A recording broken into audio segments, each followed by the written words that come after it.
ગુરુ પૂનમના દિવસે કરો આ વિશેષ ઉપાય।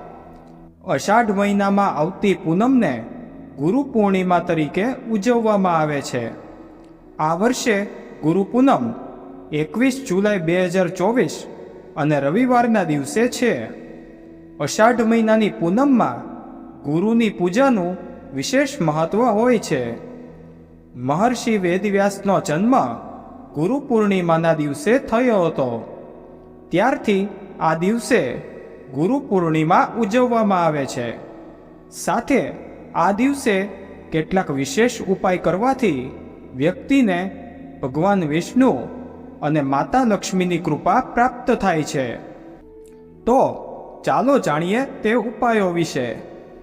પણ એ ઉપાયો વિશે જાણીએ તે પહેલાં આ વિડીયોને એક લાઈક કરી દેજો, ચેનલને પણ જરૂરથી સબસ્ક્રાઈબ કરી દેજો અને કોમેન્ટ બોક્સમાં જય માં લક્ષ્મી જરૂરથી લખજો અને આ વિડીયોને અંત સુધી જરૂર જોજો। સૌથી પહેલો ઉપાય લગ્નની સમસ્યા દૂર કરવા માટેનો છે। જો કોઈ વ્યક્તિના લગ્નમાં સમસ્યા આવી રહી હોય કે પછી દાંપત્ય જીવનમાં તકલીફો હોય તો ગુરુ પૂનમના દિવસે વડના ઝાડમાં 7 વખત લાલ દોરો બાંધીને પ્રદક્ષિણા કરો। ત્યારબાદ તેમાં દૂધ અર્પણ કરો। પછી વડલાના એક પાંદડાને લઈને ઈચ્છિત વર માટે પ્રાર્થના કરો। આ પાનને ઘરે લાવી પોતાના રૂમમાં રાખી દો। તરત જ લગ્ન સંબંધિત બાધાઓ દૂર થઈ જશે। નંબર 2, ધન અને ઐશ્વર્યની પ્રાપ્તિ માટે ગુરુ પૂર્ણિમાના દિવસે તિજોરીમાં પીળા રંગના કપડામાં હળદરનો ગાંઠિયો બાંધીને મૂકવો જોઈએ। ગુરુ પૂર્ણિમાના દિવસે હળદર કે કેસરનું તિલક કરવું જોઈએ। તેનાથી ગુરુ ગ્રહ મજબૂત થાય છે। ગુરુ પૂર્ણિમાના દિવસે ઘરમાં ચંદનવાળી અગરબત્તી કરવી જોઈએ। આ સાથે પીળા વસ્ત્રો પણ પહેરવા જોઈએ। નંબર 3, જો આપનો સમય ખરાબ ચાલી રહ્યો હોય, કોઈ કામ ન થતું હોય, દરેક કાર્યમાં વિઘ્નો આવતા હોય તો તમારે ગુરુને પીળા વસ્ત્રોની ભેટ અથવા તો પીળું ફૂલ ગુરુને અર્પણ કરવું જોઈએ। ગુરુ પૂર્ણિમાના દિવસે ભાવથી ગુરુનું પૂજન અર્ચન કરવાથી પણ જીવનના દરેક વિઘ્નો દૂર થાય છે અને સુખ, શાંતિ અને સમૃદ્ધિ પ્રાપ્ત થાય છે। નંબર 4, ખીર બનાવીને માતાજીને ધરો। ગુરુ પૂર્ણિમાના દિવસે ચોખાની ખીર બનાવીને માતાજીને ધરી આ પ્રસાદનું વિતરણ કરવું જોઈએ। ગુરુ પૂર્ણિમાના દિવસે ઓમ નમો ભગવતે વાસુદેવાય નમઃ આ મંત્રનો જાપ પણ કરવો જોઈએ। નંબર 5, તુલસીના છોડ સામે ઘીનો દીવો કરો। ગુરુ પૂર્ણિમાની સાંજે તુલસીના છોડની સામે દેશી ઘીનો દીવો અવશ્ય પ્રગટાવવો જોઈએ। આવું કરવાથી માતા લક્ષ્મી અને ભગવાન વિષ્ણુ પ્રસન્ન થાય છે। ગુરુ પૂર્ણિમાના દિવસે પીપળાના ઝાડના મૂળમાં જળ ચઢાવો। એવું કહેવાય છે કે તેનાથી ધનની દેવી મા લક્ષ્મી પ્રસન્ન થાય છે અને તેમના આશીર્વાદ તમારા પર રહે છે। નંબર 6, તાંબાના લોટાનો આ ઉપાય જરૂર કરો। માનસિક શાંતિ માટે પૂનમની રાત્રે ચંદ્ર ઉગે પછી ચંદ્રને જળ અર્પણ કરવું જોઈએ।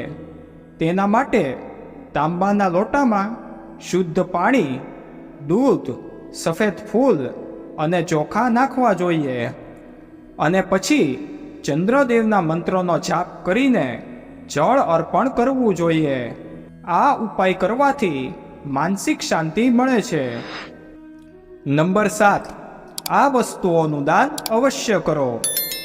ગુરુ પૂર્ણિમાના દિવસે પીળા વસ્ત્રો, પીળી દાળ, કેસર, ઘી, પિત્તળ, પીળા રંગની મીઠાઈ વગેરેનું દાન કરી શકાય છે।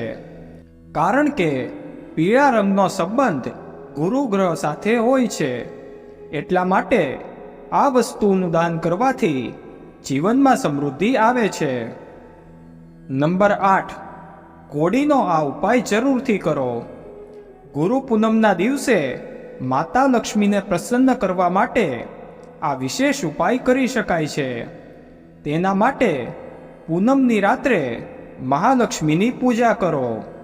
પૂજામાં 11 અથવા તો 21 કોડીને લાલ કપડામાં બાંધીને માતા લક્ષ્મીને અર્પણ કરો.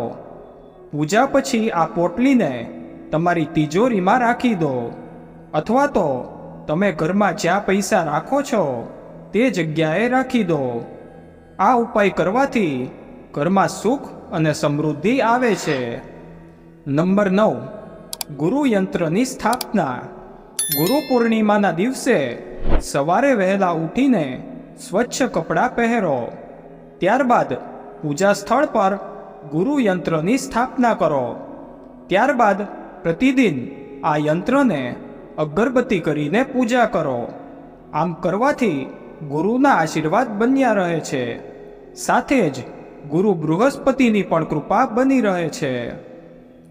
નંબર 10, ગુરુને ભોજન કરાવવું. ગુરુ પૂર્ણિમાના દિવસે પોતાના જીવનમાં જે ગુરુ છે તેની પાસે જઈને તેમને પ્રણામ કરો અને ઘર પર ભોજન કરવા માટે આમંત્રણ આપો.